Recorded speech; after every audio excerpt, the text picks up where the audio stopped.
पश्चिम बंगाल की राजधानी कलकत्ता। हम देखना चाहते हैं कि झारखंडियों का कितना बड़ा फ्लैट है, नहीं ना है? तो ये अन्याय क्यों हमारे साथ ये अन्याय क्यों मेरे भाइयों? जब हमारे लोग महाराष्ट्र में स्थापित नहीं हो पाए हैं, हमारे लोग तमिलनाडु में स्थापित नहीं हो पाए हैं, हमारे लोग पटना में कलकत्ता में स्थापित नहीं हो पाए हैं, तो फिर बाकी लोग यहाँ स्थापित होना क्यों चाहते हैं? क्यों? ये अन्याय है कि नहीं? ये सरासर अन्याय है। ये सरासर एक इंसान के अधिकार को छीनने का अन्याय है। इसलिए आज मैं मीडिया के माध्यम से यहाँ जितने लोग जिसे देख पा रहे हैं, कई हजार की संख्या में लोग जुटे हैं, मैं उनके माध्यम से आज इस विवाद का अंत चाहता हूँ। ये लड़ाई बाहरी बिक्री की नहीं है। झारखंड हमारा है और इस पर पहला अधिकार हमें मिले, यहाँ की नौकरियों में पहला अधिकार हमें मिले, यहाँ की हर सुख सुविधा में पहला अधिकार हमें मिले। बस ये इसकी लड़ाई। मैं आपको बताना चाहूंगा, तमिलनाडु मास्टर साहब नीचे बैठे हैं, दादा पत्रकारिता में है, सिकंदर दा, इन लोगों के पास बहुत अच्छी जानकारी होगी। तमिलनाडु में ग्रुप डी का फॉर्म नहीं भरते तो नहीं दोबारा। तमिलनाडु के जो मूल निवासी हैं ग्रुप डी का फॉर्म नहीं भरते हैं, बोलता है हम लोग को जरूरत ही नहीं है, मेरा स्टेट इतना डेवलपमेंट है। तो ठीक उसी प्रकार यदि कोई बढ़िया राजनेता यदि इस राजधानी को संभाले, यदि बढ़िया ब्यूरोक्रेट्स इन दफ्तरों को संभाले, तो झारखंड में इतनी खनिज संपदा है कि हम लोग खुद इस्तेहार देंगे कि थर्ड और फोर्थ ग्रेड में 50% बंगाल बिहार यूपी को दे दिया है और नौकरी कीजिए। मेरे साथियों, जैसा मुझे सूचना मिला है, तमिलनाडु में जो रेलवे का DEF लेवल का फॉर्म नहीं भरते हैं, क्योंकि वह स्टेट डेवलपमेंट स्टेट है, GDP देने वाला स्टेट है, वहाँ रोजगार का साधन है। तो सोच सकते हैं, जब तमिलनाडु इतना डेवलपमेंट है, यदि झारखंड में अच्छी पॉलिसी बन जाए तो झारखंड स्वर्ग से वास्तव में सुंदर होगा।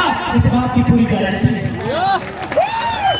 हम लोग खुद फोन करेंगे कि मेरा दो दोस्त इंस्टाग्राम के माध्यम से पटना में दोस्ती हुआ है, फेसबुक के माध्यम से 2-4 बंगाली लोग से मेरा दोस्ती हो गया है। हम खुद फोन करेंगे कि मेरे राज्य में वैकेंसी आया है, तुम फॉर्म भरो, फिर भी हम करेंगे। लेकिन एक अच्छा लीडर नहीं मिलने के कारण, एक बेहतर पॉलिटिशियन नहीं मिलने के कारण, एक बेहतर पॉलिसी नहीं बनने के कारण आज हमारे राज्य की दुर्दशा है कि 40% खनिज देने वाला राज्य, 40% मेरे साथियों, 40% खनिज देने वाला राज्य आज भारत देश का निम्नतम राज्य बन गया है। शिक्षा की बात करें, रोजगार की बात करें, पलायन की बात करें, विस्थापन की बात करें, कुपोषण की बात करें, गरीबी की बात करें, हर तरह से ये सबसे निम्न पायदान पर खड़ा है, ऐसा राज्य बन गया। इसलिए आज बहुत सारे लोग कहते होंगे हमें कोई लीडर बनने का हम लोग का उद्देश्य नहीं था, लेकिन अब एक बात बताइए, भारत एक लोकतांत्रिक देश है, जो भला राज्य के सर्वोच्च मंदिर विधानसभा से हो सकता है। माफ कीजिएगा, यहाँ जितने लोग आए हैं सबकी किसी न किसी धर्म पे आस्था है, हम ठेस नहीं पहुंचाएंगे, लेकिन आप भी जानते हैं हम लाख इबादत पूजा पाठ कर लें, जो नीति नियम कानून से भला होगा वो कहीं से नहीं होगा। मेरे साथियों से बात किया, यदि किसी चमत्कार से भला होता, यदि कोई मिरेकल, कोई चमत्कार होता, तो यकीन मानिए योगी आदित्यनाथ राजनीति में नहीं आते, वो बहुत बड़े संत हैं, चमत्कार कर लेते हैं। याद रखिए मेरे साथियों, यूपी के माननीय मुख्यमंत्री श्रीमान योगी आदित्यनाथ एक संत हैं, वे राजनीति में नहीं आते, क्योंकि चमत्कार जैसा आधुनिक युग में शायद ही कुछ होता। 1% हो सकता है कि हमारी आयु कम है, हम उतनी बड़ी व्यवस्था पर सवाल खड़ा नहीं करेंगे, लेकिन इतना मानिए चमत्कार जैसा अगर कुछ होता विशेष तो माननीय योगीनाथ राजनीति में कदम नहीं रखते। मेरे साथियों, इस बात को कान खोल कर याद रखिए, क्योंकि भारत एक लोकतांत्रिक देश है। यहाँ अगर कुछ भी उद्धार होगा नियम से होगा, कानून से होगा, विज्ञान के चमत्कार से होगा, आसमानी चमत्कार से कुछ नहीं होगा। मेरे साथियों, इसलिए हमें पॉलिटिक्स के लिए सोचना होगा, क्योंकि हम पॉलिटिक्स नहीं सोचते हैं। इसीलिए ट्रेन से ना बोलता है बप्पा बल्ला, हम बनो बिठो क्या गलत सोचते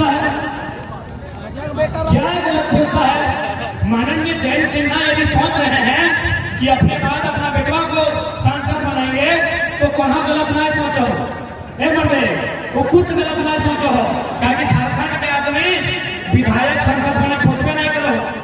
अब तू चाहे बोला करेंगे हो और आगे चेहरा चमको, अरे कौन बीच के लगो एकनी के परदेशियन के एमपी स्वीकार कर रहे, लेकिन झारखंड के आदमी तो हमें विरोध करे लगे। हमने के आदमी की सोच लो ना, साझे एक पूरा मिल लेता है, खड़वा मिल लेता है, बस इतनी तो दुनिया है। झाड़ू पोछा लगाता है, दुनिया विधानसभा तक भेज, दुनिया लोकसभा तक भेज, तो पता चल तो वास्तव में दुनिया करना। जो लोग बारी बिक्री की बात करते हैं, अरे गनीमत है ये झारखंड है। आज तक बताइए हमने कितने कलेक्टर को, कितने सुप्रिंटेंडेंट को, कितने मजिस्ट्रेट को ये कहा है कि आपका राज नहीं है, आप हमारी भाषा संस्कृति को नहीं जानते हैं, आप वापस चले जाइए। क्या हमने किसी को कहा है? नहीं कहा है। महाराष्ट्र में एक मामूली ऑटो ड्राइवर आंख में आंख डाल के एसपी को बोला था, do you know Marathi? If you don't know get lost. एक मामूली टेम्पो ड्राइवर महाराष्ट्र में सुप्रिंटेंडेंट ऑफ पुलिस, जिला के पुलिस के मालिक एसपी से आंख मिला के कहता है कि यदि आप मराठी जानते हैं तो ठीक है, नहीं तो यहाँ क्या कर रहे हैं, निकलिए। ये झारखंड है, ये झारखंड है। इसीलिए तो पूजा सिंघल 25 करोड़, छवि रंजन, वीरेंद्र, अभी बहुत सारा लिस्ट बाकी है, अभी बहुत सारा लिस्ट बाकी है मेरे साथियों। ये झारखंड है जो आप यहाँ अरबों का घोटाला करते हैं, फिर भी लोग चुपचाप आपको सह लेते हैं। गनीमत है ये महाराष्ट्र नहीं तो ये छवि रंजन की छवि खराब कर देते हैं सबको। आज झारखंड के सबसे प्राचीन जिला से सिनेट ठोक के बोल रहे हैं कि जिस दिन झारखंड के लोगों का कैरेक्टर मराठी और तमिलनाडु के तर्ज पर होगा ना, अच्छे डीसी छवि रंजन की छवि खराब कर देंगे। ये तो डरे सामने लोग कि थोड़ा डरने लगे हैं, ये डर जाते हैं। एक मामूली थाना प्रभारी को देख के पसीना आ जाता है। गनीमत कीजिए, जिस दिन ये लोग फिर से खड़ा हो जाएंगे, और इन्हें खड़ा होना चाहिए, क्योंकि इन्हें भी नहीं पता ये किस इनका पूर्वज क्या करते थे। जब बैटल ऑफ प्लासी बंगाल में, बैटल ऑफ बक्सर बिहार में 1757, 1764, जब अंग्रेजों ने बिहार में जाकर बैटल ऑफ बक्सर के माध्यम से, बंगाल में जाकर बैटल ऑफ प्लासी के माध्यम से अंग्रेजों ने भारत के लोगों को उठा के पटक दिया था, उसी समय हम लोग भाल विद्रोह, चुहार विद्रोह करके अंग्रेजों को 1 नंबर करवा दिए थे। इस बात को याद रखिएगा। समस्या ये है कि हम लोग अपने इतिहास को जानना नहीं चाहते हैं, अपने पूर्वजों के बलिदान को जानना नहीं चाहते हैं। ये हजारीबाग की धरती आंदोलन की धरती है। यही सबसे पहले सन 1925-27 के आसपास एक नारा लगा था, दिल्ली चलो। सबसे पहले नारा हजारीबाग में लगा है, याद कीजिएगा मेरे साथ। शायद वो 1925 था, मान के चलते ये 2030 आ गया है, 100 साल का समय आया है। आज फिर से हजारीबाग की माटी में नारा लग रहा है दिल्ली चलो का, लेकिन इस बार दिल्ली हम लोग भीड़ लेके नहीं जाएंगे। इस वजह से एक एमपी चुनकर भेजेंगे। अब बहुत थोड़े लोग बोलेंगे कि इन लोग झारखंड के मुद्दा को लेकर पॉलिटिक्स किया है, दिल्ली में क्या करेगा? दिल्ली में हम वही करेंगे जो चाइना से युद्ध हारने के बाद उस समय के प्रधानमंत्री पंडित जवाहरलाल नेहरू की आंख से आंख डालकर राज्यसभा सांसद राष्ट्रकवि रामधारी सिंह दिनकर ने कविता कही थी कि रोक न डिस्टोर को यहाँ, जाने दे इनको स्वर्ग दे, मुझको लौटा दे गांधी गदा, मुझको लौटा दे अर्जुन भीम। प्रधानमंत्री से आंख मिलाया था। जबकि मजे की बात है, राज्यसभा सांसद कांग्रेस के तरफ से थे, प्रधानमंत्री कांग्रेस का था, लेकिन फिर भी रामधारी सिंह दिनकर ने जरूरत किया था कि यदि आपको डर लगता है तो हमको युधिष्ठिर की जरूरत नहीं है, हमको त्रिनेत्र खोलने वाले महाकाल को दीजिए और और पूरे भारत में शंखनाद की घोषणा कीजिए। ये किसने कहा था? रामधारी सिंह दिनकर, जिन्होंने 10वीं रट्टी लिखी। तो ठीक उसी प्रकार यदि आपको लगता है कि हम लोकसभा में क्या करेंगे, तो देश के प्रधानमंत्री मोदी जी बन के आए, केजरीवाल बन के आए, राहुल गांधी बन के आए, नीतीश बन के आए, बनर्जी ममता बन के आए, हमें दिक्कत नहीं है, कोई बन के आए, हम उनके आंख में आंख डालकर सवाल करेंगे कि अडानी का पावर प्लांट यदि बिजली बांग्लादेश को जाना था तो गड्ढा में क्यों लगाए? हम उनसे आंख में आंख डाल के सवाल करेंगे कि यही बुढ़ा खाप कर रोटा, जब ये दूसरे राज्य में कंपनी खोलता है वहां 0 पोल्यूशन होता है, झारखंड में हमारा भाई लोग कैंसर से कैसे मेरा प्रधानमंत्री उत्तर दीजिए। हम प्रधानमंत्री सवाल करेंगे कि एनटीपीसी का मतलब देश होता है क्या? अडानी का मतलब देश होता है क्या? यदि नहीं होता है तो एक एनटीपीसी के लिए, एक अडानी के लिए बड़का गांव में 1000 पुलिस फोर्स क्या कर रही है? अरे अंग्रेजों की ईस्ट इंडिया कंपनी ने उतना अत्याचार नहीं किया है जितना भारत की कंपनी आज बड़का गांव में कर रही है। आज एनटीपीसी हो, मगध आम्रपाली हो, या फिर त्रिवेणी संगम हो, या वहां जो भी कंपनियां कोयला खोदने के लिए स्थापित है, आज इस प्रकार की अमानवीय काम कर रही है, आज जिस प्रकार झारखंड के लोगों के साथ शोषण कर रही है, पूरे ब्रह्मांड में इतना अन्याय किसी के साथ नहीं हुआ। इसलिए आज यदि आपके मन में ये सवाल आता है कि ये लोग अब लोकसभा में क्या करेंगे, अरे हमारी पहली जरूरत लोकसभा में ही है ताकि पूरी दुनिया को बताएंगे हमारी दर्द क्या है, हमारी पीड़ा क्या है, हमारे साथ जुल्म क्या है, हमारे साथ अपमान क्या है, ये पूरी दुनिया को बताएंगे। और पूरी दुनिया को यदि बताना है तो हजारीबाग के गांधी मैदान से नहीं, गांधी के संसद से बताएंगे। गांधी मैदान से यदि बात रखेंगे तो कितने लोग सुनेंगे? 2 लाख सुनेंगे, 2 करोड़ सुनेंगे। हमें पूरी दुनिया को बताना है कि किस प्रकार झारखंड के साथ पैमाने हो रही है। आने वाले दिनों में कर्णपुरा जो कोल ब्लॉक है, बड़का गांव के चतरा का हिस्सा मिलाकर वहां 235 गांव स्थापित होंगे। हमारे पास विस्थापन नीति नहीं है, हमारे 235 गांव विस्थापित होंगे। आप समझ सकते हैं कितना अन्याय होगा। कौन बात करेगा? क्योंकि ये गुंगा सांसद बात करने की हिम्मत है नहीं, क्योंकि इनको मंत्री पद थमा दिया जाता है, इनकी गर्दन में पट्टा बांध दिया जाता है, इनकी हिम्मत भी नहीं है और इनकी जरूरत भी नहीं है, क्योंकि इनका एक इतना जमीन नहीं गिरा है मेरे साथ। कौन बात करेगा? इसीलिए हमारी पहली जरूरत, यदि आपसे कोई पूछे कि चेंगड़ा लोकसभा में क्या करेगा, बोला यही लोग क्या करेगा, बुढ़ा लोग ऐसे में सूख जाता है। साले सब फिटनेस नाम की चीज है कि नहीं? सुनिए, तो डिफेंस लाइन में जितना फिटनेस चाहिए उससे कई ज्यादा गुना फिटनेस चाहिए जो पॉलिसी मेकर है, इस बात को ध्यान रखिएगा। क्योंकि शरीर का जहां इस्तेमाल होता है इंसान कितना थकता है, लेकिन जहां दिमाग का इस्तेमाल होता है वहां कितनी थकावट आती है, ये तो पढ़ने वाले छात्र रात को दिया जलाकर पढ़ने वाले छात्र बताएंगे कि दिमाग खपाने में क्या मेहनत होती है। तो इसलिए वहां को 80 साल 90 साल, देखिए हम बूढ़ों का सम्मान करते हैं, लेकिन भाई एक आयु होती है, रिटायरमेंट की आयु होती है। जबरदस्ती सांसद बना के भेजिएगा वो घंटा पॉलिसी बनाएंगे। एक बात बताइए, अभी मोटा मोटी 2-4 को सांसद को घर नहीं दे, पीएमसी सब कुछ खत्म हो गया। मेरे साथियों ध्यान सुनिए, माननीय पीएम सिंह की आयु है लगभग 77 साल 80 साल, एक डीसी की आयु है 45। उसको पोका बनाया कि नहीं? पोका बनाया कि नहीं? 45 साल का डीसी, 50 साल का सीएस, 50 साल का डीजीपी, 70-80 साल का एमपी एमएलए को पोका बनाएगा कि नहीं? इसीलिए यदि 50 साल का डीजीपी है तो 25 साल का छोटा 25 साल का छोटा एमपी चाहिए। यदि 45 साल का डीसी है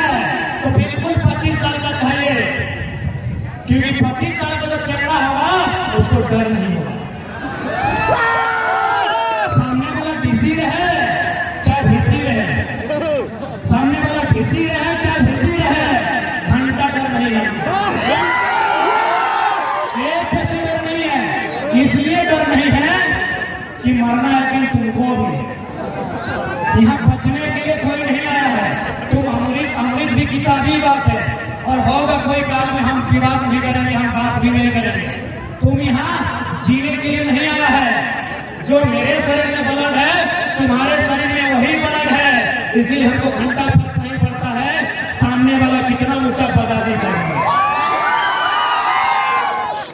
तुम्हारी भी जो पत्नी, तुम्हारी पत्नी और हमारी भाभी जी के हम लोग भाभी लोग का खाना खाए, पत्नी है माननीय डीसी साहब, आपकी पत्नी जो खाना बनाती है और हमारी भोजी जो खाना बनाती है वो चावल नहीं होता है, आपका वाला सोना का चावल नहीं होता।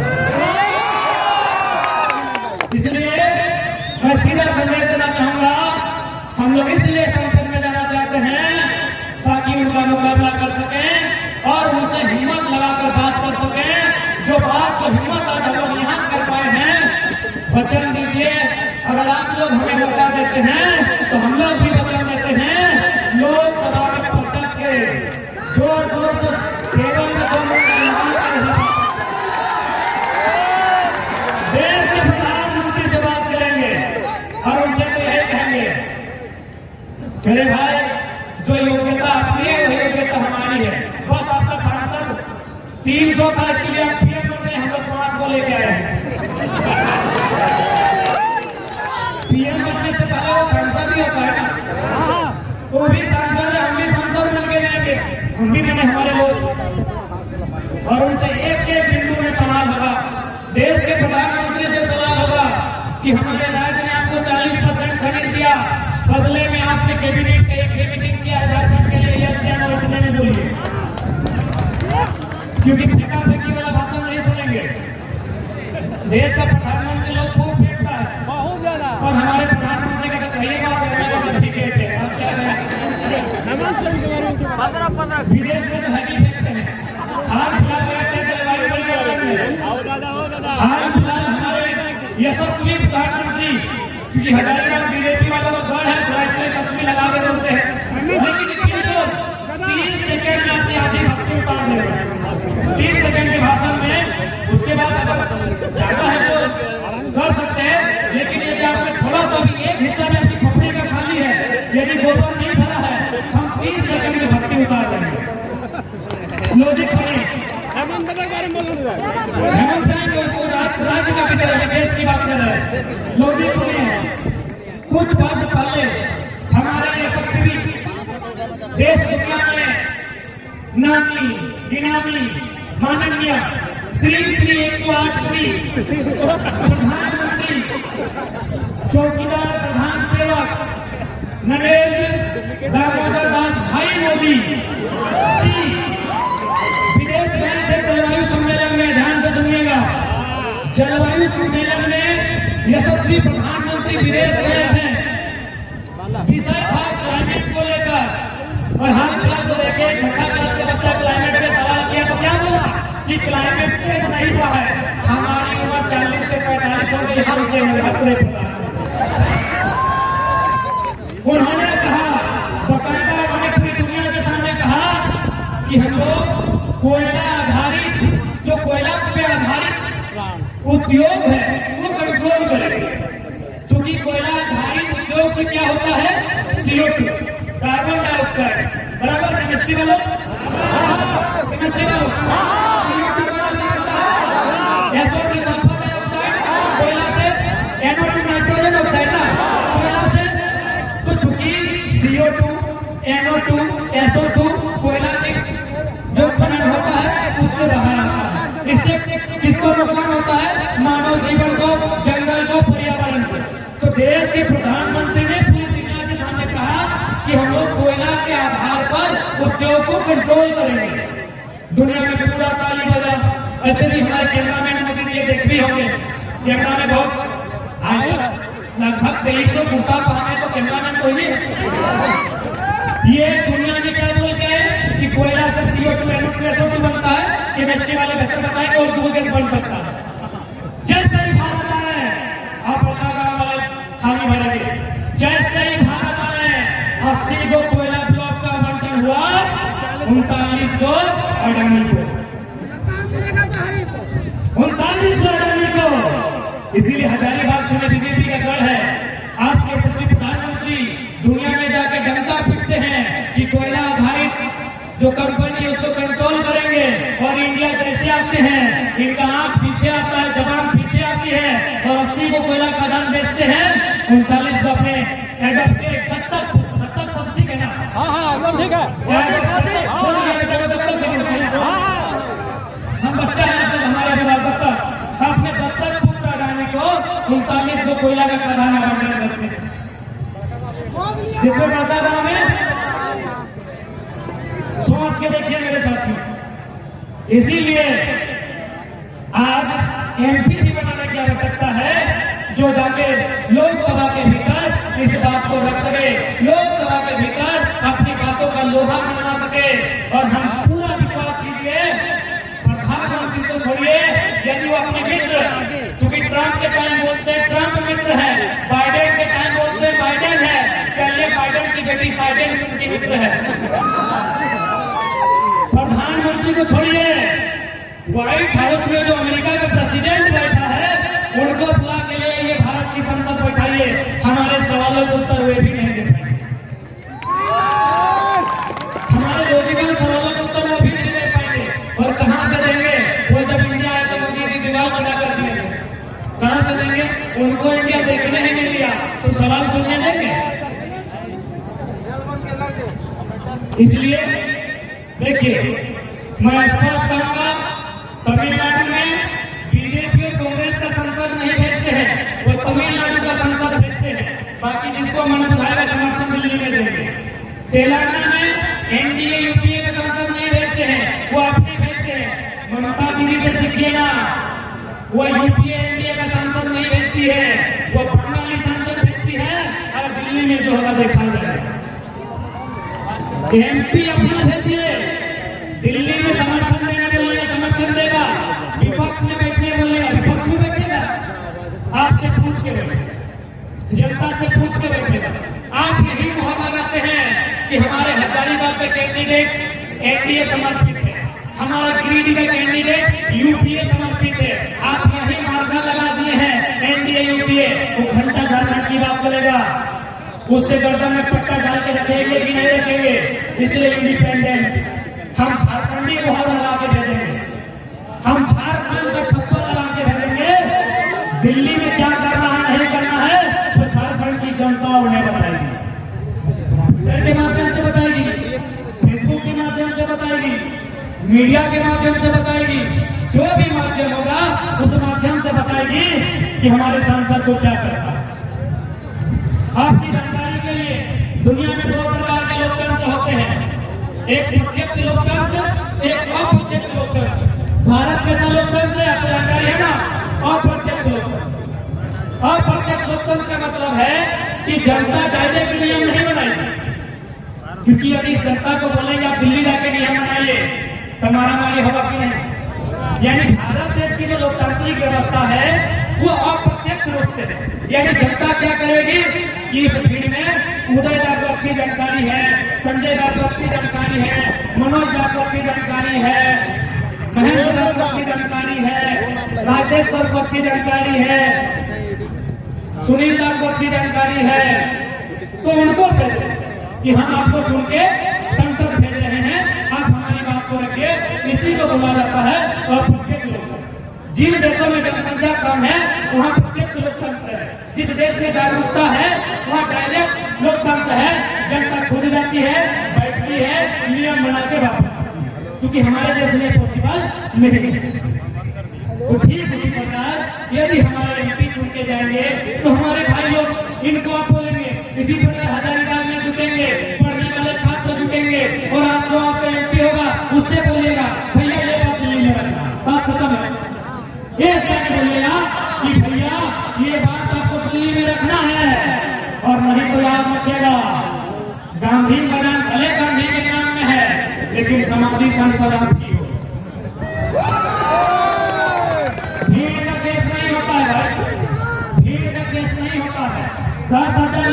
लिए अगर एक सांसद को दुड़ा के धोती खोल के मारेंगे, नो कोई केस नहीं होगा, कोई केस नहीं होगा। जब एक सांसद को 5 लाख लोग वोट देते हैं तो 5,000 लोग धोती खोल के मारिए ना, क्या दिक्कत है? कोई नहीं, जो बदलेगा उसकी धुलाई है। इसलिए आज इस बदलाव संकल्प महासभा के माध्यम से जितने भी लोग आशीर्वाद देने के लिए आए हैं, मैं स्पष्ट कहूंगा कि हम लोग विधानसभा की प्रतीक्षा नहीं करेंगे, क्योंकि हम लोग को लीडर बनना नहीं है। हम लोग को अपने बातों को विश्व पटल पे रखना है, पूरी दुनिया के सामने हमें अपनी बातों को रखना है। इसके लिए जो पहले आएगा, लोकसभा आएगा तो पहला ट्राई लोकसभा में ही होगा। और हम चाहेंगे शुरुआत हजारीबाग से ही हो। अरे नाती को कहेगा टिकट क्या? नहीं। अरे एक बात बताइए, हमने पहले कहा कि यूपी बिहार के लोग एमपी क्यों नहीं बनेंगे? आपके लोग बनना नहीं चाहते हैं। यहाँ 5 को विधानसभा आती है। हजारीबाग के लोगों, हजारीबाग लोकसभा के भीतर 5 को विधानसभा आती है। रामगढ़, मंडू, बड़का गांव, हजारीबाग, बरही, केवल हजारीबाग को छोड़ दिया जाए तो 4 में लोकल का पॉपुलेशन है। आप लोग वोट बन के रहिएगा, भीड़ बन के रहिएगा, पिछवाड़ा बन के रहिएगा, सांसद जी का पिछलगू बन के रहिएगा, तो भाई घंटी की तरह बजाएंगे। पिछलगू बन के रहिएगा। 4 विधानसभा आपका है। 4 विधानसभा में किसी बाहर की वोटर नहीं है, किसी राज्य का वोट नहीं है। तो हम लोग अब अगवाड़ा पिछवाड़ा करने नहीं आए हैं, अब लघु पिछलघु करने नहीं आए हैं। अब हम लोग नेतृत्व करने आए हैं, अब हम लोग बदलाव करने आए हैं, परिवर्तन करने आए हैं। सिर्फ थोपा हुआ कैंडिडेट नहीं होना चाहिए। अब कोई थोपा हुआ नहीं रहेगा। 4 एमएलए जब विधानसभाएं आपके अधीन है, इसलिए अब आपको अपनी वोट की शक्ति को पहचानना होगा। नहीं तो हमेशा